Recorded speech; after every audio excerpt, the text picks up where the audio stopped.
Understanding what the browser does with our JavaScript code is very important. It gives us a tremendous understanding as web developers to really get under the hood and discover what happens with our JavaScript. So very briefly, all languages, no matter what programming language it is in a human readable format. This is the syntax of the language. This is for us, the programmers. However, your computer doesn't understand this. It understands machine code, or what we know as ones and zeros. So now let's understand the browser a little more.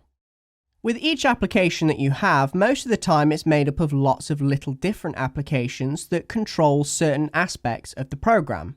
It looks like one program, but it's actually made up of many different programs. So, for example, the browser has three main programs that we're interested in. The first program is the DOM parser, and this takes our HTML code and it converts it into a structured page that we visually see.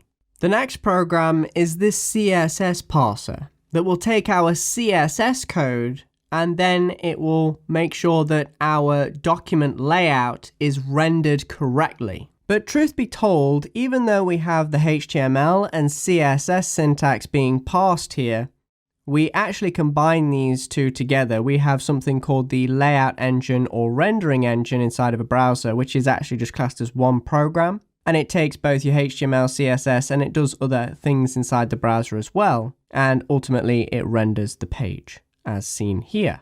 And then finally, we have another little mini program called the JavaScript engine. Now, this JavaScript engine program can go by different names in different browsers, but they're just code names. They're just names for the JavaScript engine of that browser. For example, Firefox has SpiderMonkey, Google Chrome has the V8 engine, Safari has Nitro, and IE has Chikara.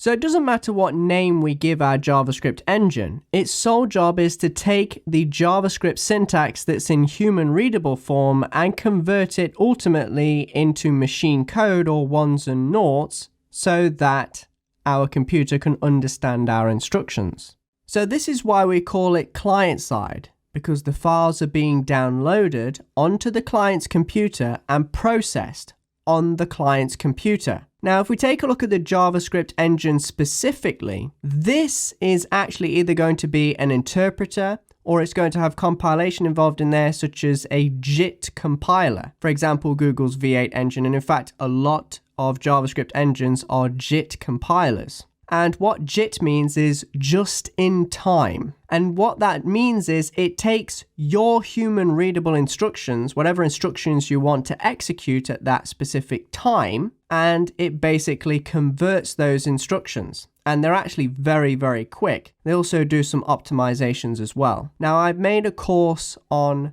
interpreters, compilers, JIT compilers, and so forth in my free Programming 101 course, which I definitely recommend you check out that video. Please do note though, however, that when the user downloads your HTML, CSS, and JavaScript files, they are in human readable format, so anybody can look at the source code. However, this is the whole point of the web, that it's open, it's flexible, and it's expandable. So there's no way of actually stopping somebody from looking at the source code. And to be honest with you, I've learned a lot by looking at other people's source code. So by the web being so open, it's very transparent and it works very well. So help out other developers too.